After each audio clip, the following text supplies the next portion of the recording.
So, Brother RC here, and I wanted to give you my reaction and thoughts of the debate between Dr. William Lane Craig and Mohammed Hijab. So the debate was, I don't think it was really a good debate because it felt like a shouting match, right?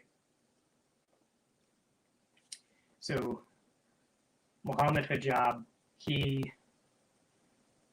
it was as if he was at Speaker's Corner, and he shouted a couple different times throughout the dialogue, but I felt like it was off topic, and the type of arguments that were presented were not formulated well, and there was no cross-examination, which is one of the key points in a debate in which you can determine and you can analyze the arguments between both sides, and that was lacking in this dialogue.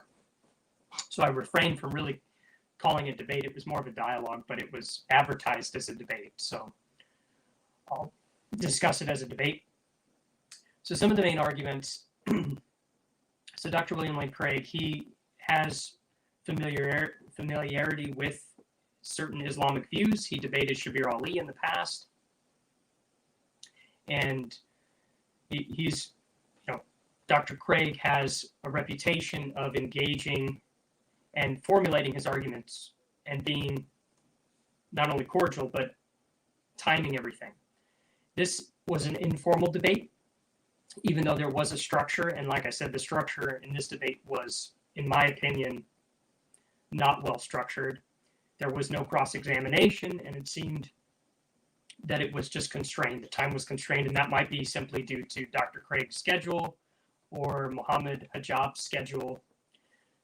But 2 minutes for openings and rebuttals and closings, that just was inadequate.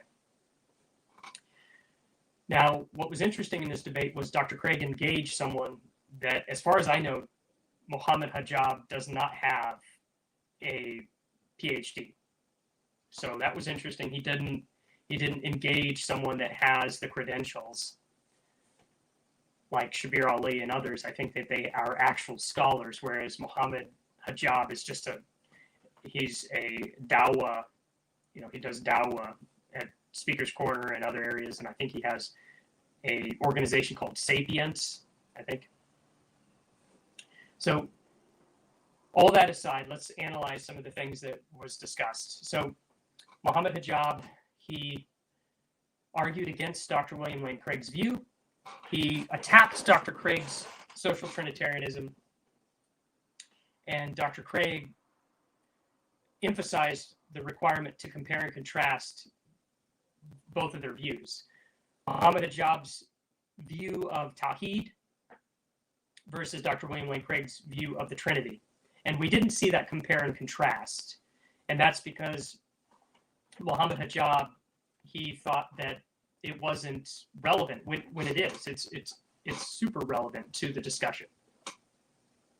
It's not a non sequitur to compare and contrast both views. So Mohammed Hijab, he argued against Dr. Craig's social Trinitarianism to argue that if you have more than one will within the doctrine, within Dr. Craig's conception of the Trinity, then that could lead to contradiction, right?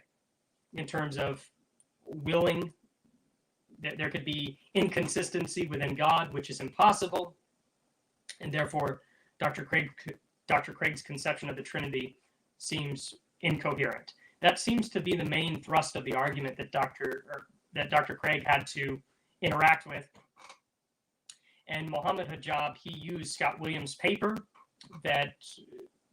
so Scott Williams has a paper, and it's in Faith and Philosophy, and it's free access. It's open source through Ashbury Seminary, and I think it's called A Social Latin Model. Pardon me. And Scott Williams, he has an interaction between. So Scott Williams has his view, and then William Hasker has his view, and they go back and forth. And so Mohammed Hijab does not deal with William Hasker's responses to Scott Williams. And he doesn't even realize that, or he doesn't bring up the fact that Scott Williams has his own proposal to show that the doctrine of the Trinity is coherent. So that was neglected in the discussion, but let's get into Dr. Craig's response. So Dr. Craig said that social Trinitarianism affirms that there is one God that is tripersonal, that there is in fact one material substance, mental, I said material, one mental substance, not material. God is not physical, God is incorporeal. God is being incorporeal, he is spirit, and as spirit, he is richly endowed with three centers of self-consciousness. And if you don't like that language, we can get rid of it and simply say that God is three subjects. God is one what that is three whos, and that there is one substance, one divine substance, not three. Okay? And that this one divine substance is three persons, three first-person perspectives simultaneously. Right? Okay, so that's Dr. Craig's view. So that there's one substance that is spiritual, that is immaterial, non-physical, that is eternal, that is tripersonal, right? And Dr. Craig understands a person to require first-person perspective, intentionality, or volition, right? And so Mohammed Hijab says, well, if there's three volitions or three wills within God, then that could lead to a contradiction, because you can have the Father willing something contradictory than the Son. So Dr. Craig makes the point that the three persons are given intellectual and moral perfection. The three persons will always cooperate. They will always be in harmony. It would be logically impossible for God to be contradictory given God's divine perfection.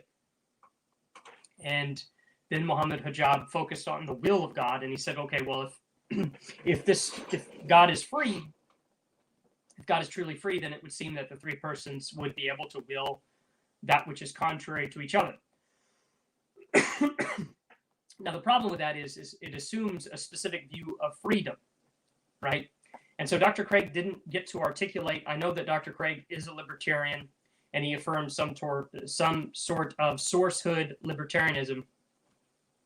And so Dr. Craig made the point that the three persons given perichoresis, the three persons, in addition to God's intellectual and moral perfection, the three persons mutually interpenetrate each other's mind in terms of knowledge and love, right? Which would entail functionally a single will, right?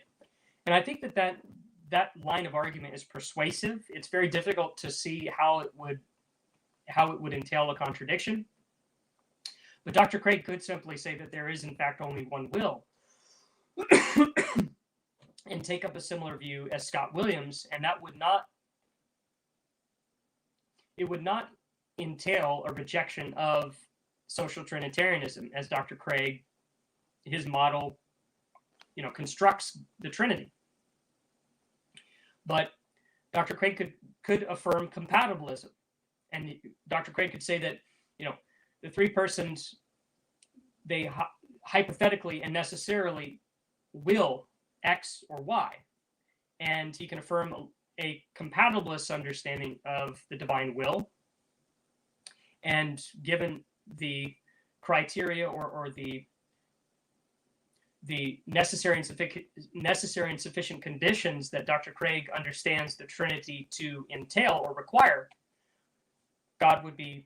the three persons would have intellectual and moral perfection, and the three persons would have a compatibilist view of freedom. And given that understanding of the Trinity, Dr. Craig could easily overcome Mohammed Hijab's criticisms, right? But I still think Dr. Craig's view with sourcehood libertarianism gets out of Mohammed Hijab's what he takes to be an intractable problem leveling against the Trinity. I don't see it as intractable. It's it's logically consistent what Dr. Craig laid out. His view is logically consistent. So Mohammed Hijab did not provide an argument that showed a logical contradiction within the Trinity. So then what Mohammed Hijab said was, okay, well, Dr. Craig's view is heretical, right? It goes against Trinitarian, traditional Trinitarianism affirmed by the Roman Catholic Church and the Orthodox Church, right? Eastern Orthodox Church. Well, the problem with that is that's kind of irrelevant to the debate, whether or not your opponent affirms something that would be considered heretical or not, because the issue is the doctrine of the Trinity, as your opponent conceives of it, is it logically coherent or is it logically incoherent? That's really the crux of the debate. And I think Mohammed Hijab conceded that Dr. Craig's view is coherent, but it is inconsistent with the Nicene Trinitarianism that we see from the Nicene Constantinople Creed in 381, right? Okay, assume that, but let's dig deeper into that. So Mohammed Hijab said that Dr. Craig's view entails partialism. Well, Mohammed Hijab did not define what partialism is, nor did he cite a specific creed that which would pronounce that as heretical. So Mohammed Hijab's criticism that Dr. Craig's view entails partialism did not demonstrate that was heretical, right? It was just an assertion, okay? But assuming that partialism is a heresy, that does not show that Dr. Craig's view is incoherent. It doesn't show that the Trinity is incoherent either. All it shows is that Dr. Craig's view is deviant from the historical traditional conception of the doctrine of the Trinity. And then Mohammed Hijab says that Dr. Craig, his denial of the eternal generation of the Son is heretical. And then Dr. Craig, pardon me,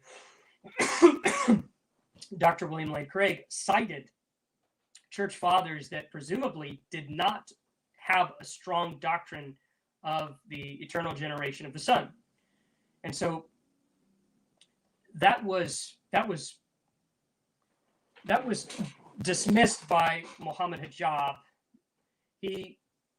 Mohammed Hijab kind of understood the doctrine of the Trinity as just, all the church fathers agreed. And there's a variety of views within the church fathers. Origen's view and Justin Martyr's view and Turretin's view, and as Dr. Craig said, Athanasius, Ignatius, and then St. Gregory of Nazianzus, St. Gregory of Nyssa, St. Basil of Caesarea, all these church fathers, they don't all have the exact same view of the doctrine of the Trinity. There's some variety. They all affirm that there's one God that is three persons, but exactly how they conceive of the doctrine of the Trinity, how they construct it, is not all uniform, right? And the doctrine of the Trinity is not monolithic, the way that we understand it. There is a variety of views. Now, that does not necessitate or entail that the doctrine of the Trinity is false. Just like in Islamic theology, there is a variety of views. You have the Atharis, the Asharis, the Metuzela, the Maturidi views. Their understandings of the Aqidah or the creed. Aqidah, I'm butchering this, but there's a variety of views of how even within Islam they conceive of God. So I think that it's a double standard to try and attack Dr. William Lane Craig's view and say that it doesn't conform with the consensus when there isn't really much consensus. So I think there's a double standard there, but let's continue. So Dr. Craig says his model, his understanding of the Trinity, is consistent with the doctrine of eternal generation. And he even cites William Hasker, and I have William Hasker's book right here.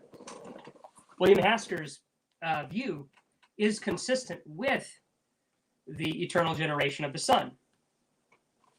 And so his criticism against Craig does not demonstrate that the doctrine of the Trinity is incoherent, right?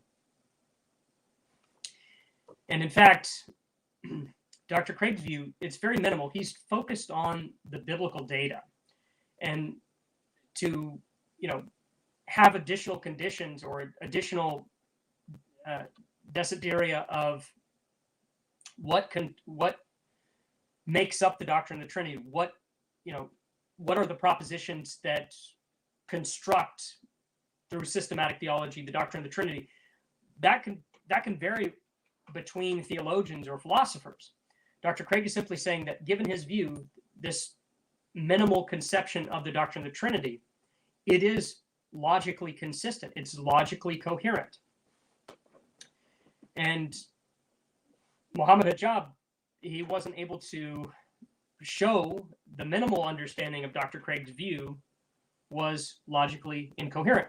But then Mohammed Hijab brought in Dr. Craig's his additional speculations of conceiving of the doctrine of the Trinity. So he brought up Cerberus, the analogy of Cerberus, and then he brought up, like I said, partialism, Dr. Craig's understanding of the Trinity in light of mereology, this idea of part-whole relations. So let's discuss that.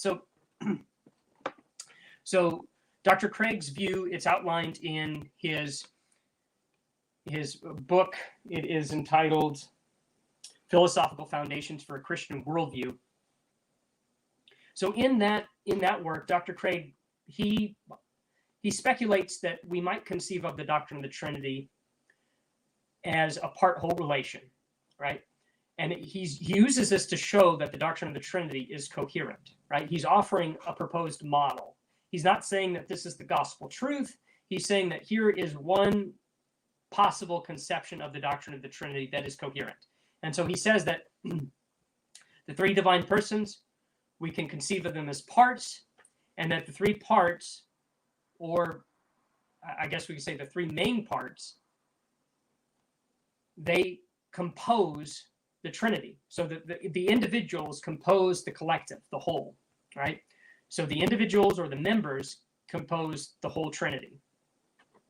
Now, here's what's interesting. So Dr. Craig, so just like a member can represent a class, so think in terms of like in set theory, one member can technically represent the whole class. Well, in the case of the Trinity is conceived of as a collective or as a class that is inseparable and necessary and indivisible, right? The three persons are understood as inseparable, indivisible, as a complex being, right?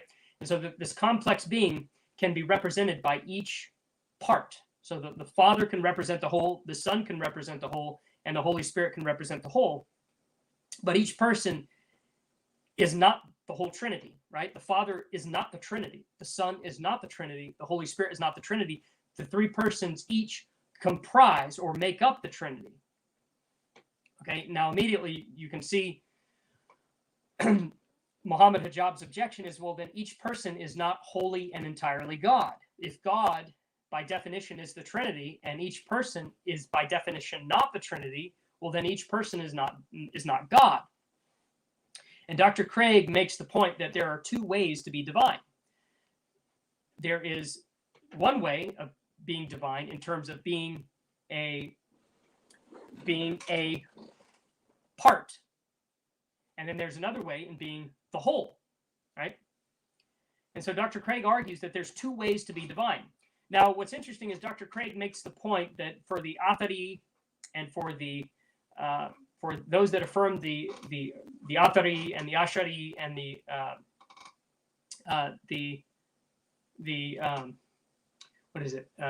Maturidi schools, a lot of these Sunni schools believe that that God's attributes are numerically distinct from God and that they are divine. Well, given that view, there are two ways to be divine, even for the Islamic schools. And Dr. Craig can easily make the point to Mohammed Hijab that just like the Islamic schools grant that there can be two ways to be divine as an attribute, or technically, if we're using Mariology language, as a part and as the whole, right? Craig can say the same thing. And so Mohammed Hijab is inconsistent in his criticism of Dr. Craig, because Mohammed Hijab is saying that, there's only one way to be divine, right? That's what he's trying to say to Dr. Craig, and Dr. Craig is saying, no, there's two ways to be divine. And Mohammed Hijab presupposes that as well. He affirms the truth that there is, in fact, two ways to be divine. There are two ways, right? There's two ways. There's the whole, and then there's the parts. And both are understood as divine. And so Dr. Craig can say the same thing, right? And so for Dr. Craig's view, the parts are understood if we take the speculative proposal of Dr. Craig, he would say that the three persons are fully God, and that the three persons comprise or make up the collective, the Trinity, right? And how can they be fully divine? Well, there are different ways. So William Hasker, he uses this idea of constitution to show that the three persons are divine. Another way you can say is, you can think of it in terms of that the three persons share the divine trope. So following William Hasker's view, and so if there's a divine trope and the three persons share it, then they would be fully and entirely divine, fully and entirely God. And how would that work? Well, we understand this even with terms of with universals. Like if you have blue, if there are two things that are blue, we're not going to say that, if you have a blue triangle, right? And you think of a blue triangle and you have side one, side two, or maybe A and B. Let's use letters. So if you have side A and side B, and they're both blue, one is not bluer than the other. Well, it's the same thing if we're talking about the Trinity, the Father, the Son, and the Holy Spirit. One is not more divine than the other. All three would share the divine essence, right? All three would have or share the divine trope. And so there would be no denigration, there would be no hierarchy, we would be able to consistently say as Trinitarians that the three persons are truly God in terms of sharing the divine perfections, the divine properties, the divine attributes. But the Trinitarian, given Craig's view, would not say that the Father is triune. Instead, the Trinitarian would say that the Father is part of the Trinity, or a member of the Trinity, but not the Trinity in and of himself. In other words, the Father does not have the property of triuneness, right? The three persons share or make up the collective, the Trinity, right? So Craig's view it's not incoherent, but it definitely is deviant from Christian tradition. But this idea of partialism, I don't know, is it the Fourth Lateran Council that argues that divine simplicity is true? Is that what he's referring to? I don't know. I'm not sure, what partialism, that's a made-up heresy. And it's made up by those that affirm divine simplicity. Dr. Craig and Mohammed Hijab both denied Thomas Aquinas' speculation of divine simplicity as identity, right? That the divine essence and the divine attributes are numerically identical. They both deny that. So they have some common ground. But in terms of a true criticism, there really wasn't. And I made the point in the chat that probably a better discussion would have been between Dr. William Lane Craig and Raymond Harvey, who affirms a Maturidi view, and he seems like a good scholar, an academic theologian, Islamic theologian that would be consistent with Dr. Craig's credentials, right? Or have Dr. Craig have a discussion with Khalil Andani, right? But Khalil Andani, since he is a Shia, he is a Ismaili Shia Muslim. A lot of the Sunnis would not, they would see him as a heretic, right? Which, you know, I'm not a scholar in Islamic theology, so I can't comment on that. But I think that Harvey Raymond or Khalil Andani would have been a better conversation partner, right? Mohammed Hijab is used to street dawah, and so he's yelling and he is boisterous, and that's not the right setting for that. And then at the end, it was really funny because at the end of the debate or dialogue, Dr. Craig, he gives some thoughts or comments in reference to his, he encouraged the viewers to study the resurrection of Jesus Christ. And Mohammed Hijab said that Dr. Craig went into preacher mode, right? But then at the end, Mohammed Hijab, he basically went into dawah mode as well. So that was humorous to me. That Mohammed Hijab complains that Dr. Craig, he doesn't engage the arguments. But honestly, Mohammed Hijab did not provide any substantive argument. He didn't go through what is typically taken as the logical problem of the Trinity. Now, how would you address the logical problem? Like, how would we address it if it was actually stated in premises? So when we said that there's exactly one God and that the Father and Son and the Holy Spirit, that each person is God. So we say that there is one God, that the Father and Son and Holy Spirit is God, and that the Father, Son, and Holy Spirit are personally distinct from one another, that they are not numerically identical. When we say is, right, we're going to make the same move as Mohammed Hijab, because when he says that God's attributes, that God is omnipotent, that God is omnisapient, right? That he's wise, right? When Mohammed Hijab says God is omnipotent, God is wise, that he's going to use as I think he might be an Athari or Ashari, or I'm not actually sure what school he comes from, but he's a Sunni, right? And so he believes that God's divine attributes are numerically distinct, that they are not numerically identical to God's nature. And so he's going to make the same move that Dr. Craig is going to make. And that is going to be is of predication, or it's going to be an is of constitution. And so there's no contradiction. Just like Mohammed Hijab would say that, God is omnipotent. He's not going to say that God and omnipotence are numerically identical. That would affirm divine simplicity, and that would collapse God into his attributes, and his attributes would be numerically identical to God. No, Mohammed Hijab is going to say that God is omnipotent, and that is going to be an is of predication, or it's going to be an is of constitution. And by making those moves logically would get out of the contradiction.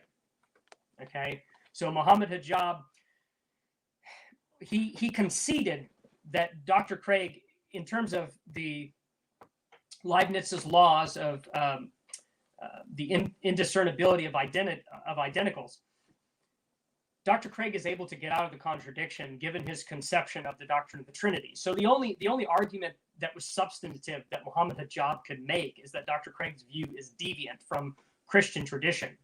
That's all Mohammed Hijab actually was able to argue. Everything else, Dr. Craig's view is Dr. Craig could show that his view is coherent and consistent given the presuppositions of Mohammed Hijab. Mohammed Hijab, given his understanding of Allah, of God, with his Islamic school, would allow for Dr. Craig to make the metaphysical moves, the metaphysical views that Dr. Craig would make would be consistent with the presuppositions of Mohammed Hijab. Now, Mohammed Hijab consistently said, well, we have a debate about what God is, but not about who God is, right? that's really the debate, right? That's the debate. Unitarianism versus Trinitarianism. But both Mohammed Hijab and William Lane Craig affirm that there's exactly one divine substance, one God. The debate is how many persons are there, right? And that's the crux of the issue. And Mohammed Hijab is like, well, we don't have a debate about how many persons there are. Well, yeah, because you're a Unitarian. So he's presupposing Unitarianism. He has an unargued philosophical bias against Trinitarianism, and he didn't argue for Unitarianism. And obviously that's not the debate. The debate is the doctrine of the Trinity coherent? And Dr. Craig, given his presuppositions, demonstrated that it is coherent against his view. Now, if Dr. Craig was up against Khalil Andani or someone that affirmed divine simplicity, well, then, they're not going to share the same presuppositions, and there would actually be able to be a debate. But Mohammed Hijab, given his Islamic school, believes that God's divine substance and God's divine attributes are numerically distinct. And so because of that, Dr. Craig's view, which Mohammed Hijab called partialism, right? Given Dr. Craig's understanding of a mereological doctrine of the Trinity, that's what I'm going to call Dr. Craig's view, a mereological model, mereological in terms of part-whole relation. Dr. Craig's view is actually immune to Mohammed Hijab's criticisms because Mohammed Hijab and Dr. William Lane Craig share the same presuppositions in terms of mereology applied to God. Unless Mohammed Hijab is a Aseity and he affirms some type of Mysterianism, but if he did, then Dr. Craig can do the same thing. And then there is no debate, right? If you just say that God is a mystery, God is inscrutable, God is incomprehensible, God is ineffable, that's gonna short circuit the debate. But Mohammed Hijab and Dr. William Lane Craig both were trying to argue for a coherent and consistent model of God, right? They're comparing and contrasting models. And Mohammed Hijab was unsuccessful to argue against Dr. William Lane Craig's view. Now, what I would say is, going back to the first criticism that Mohammed Hijab made, that Dr. Craig's view, Dr. Craig, since he affirms more than one divine will, then that creates a problem. Well, Dr. Craig, I've already explained how Dr. Craig's views, he can use what William Hasker says against Scott Williams to show that it is coherent and consistent. Right? To affirm that there's three divine wills can be coherent and consistent. Okay, but I also made the point that Dr. Craig could just simply say that there's one divine will, and use Scott Williams' view, right, to say that there's one mental token and that the three persons share the one mental token, right? And you're going to have to look at Scott Williams' paper to see what I'm talking about here, but that is one possibility that Dr. Craig could have used, right? So given all of what I've discussed this evening, I think that Dr. Craig should have had a different Islamic conversation partner. Mohammed Hijab was not successful, and he is, as far as I know, he is not an academic scholar. I could be mistaken. You guys can correct me in the comments. But Harvey Raymond or Khalil Andani would have been a better debate partner for Dr. Craig to engage with. So that's kind of just a rough, quick assessment of the debate. There was more to discuss. One of the things that Mohammed Hijab, he said that Dr. Craig's view, if the three persons are both creating, then, each person is only doing it 1/3. Now, Dr. Craig could appeal to what I already discussed. If the three persons are the one divine trope, or I shouldn't say are the three persons share the one divine trope, and that the three persons are each causally active in terms of creation, I don't see how it's contradictory. In Dr. Craig's example of two matches simultaneously lighting a candle, I think that demonstrates the Christian understanding of inseparable operations, right? That the three-person acts inseparably, including in creation, and that the three do it. Now, there's some papers you can read on this. What's the guy's name? Nick Heffeling? He has a paper on the filioque. Let me see if I can get it for you guys to get you guys the exact. I don't know if I have it right here, but he has a good paper dealing with this issue. Let me see if I can get it for you guys so I can get you the exact title of it. I have so many papers, guys.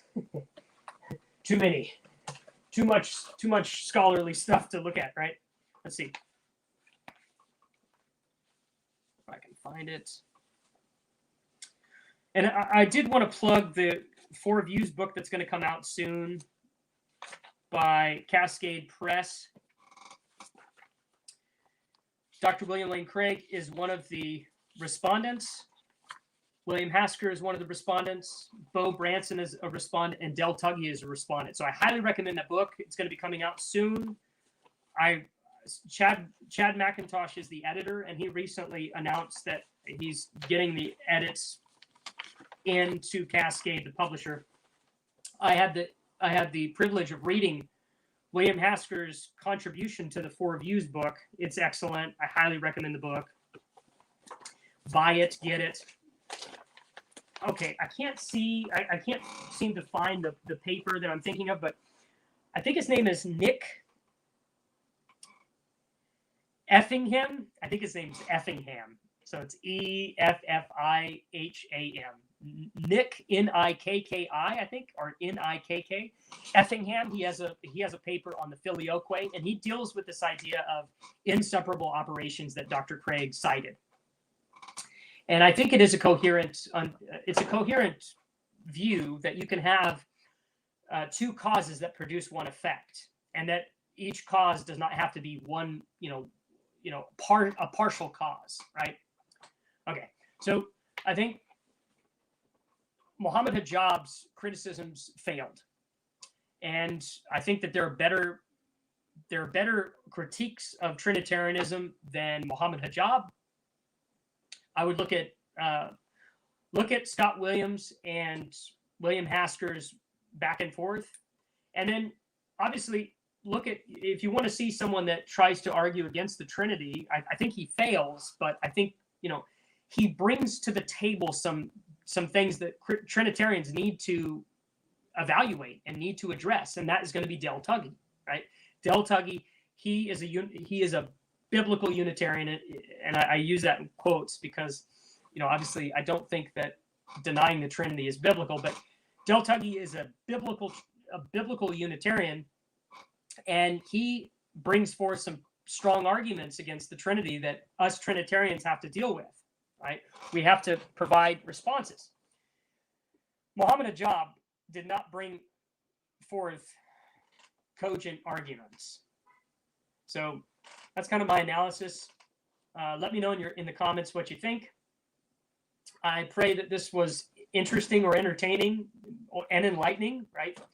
And look at my videos on the Trinity. I have 2 videos on the metaphysics of the Trinity, and hopefully that gives you some more information in terms of how I understand the Trinity and how I model it. And then if you want to see a defense of the eternal generation of the Son, look at my videos on the filioque, because I do defend it, right? So look at that. Peace and God bless. Thank you for tuning in.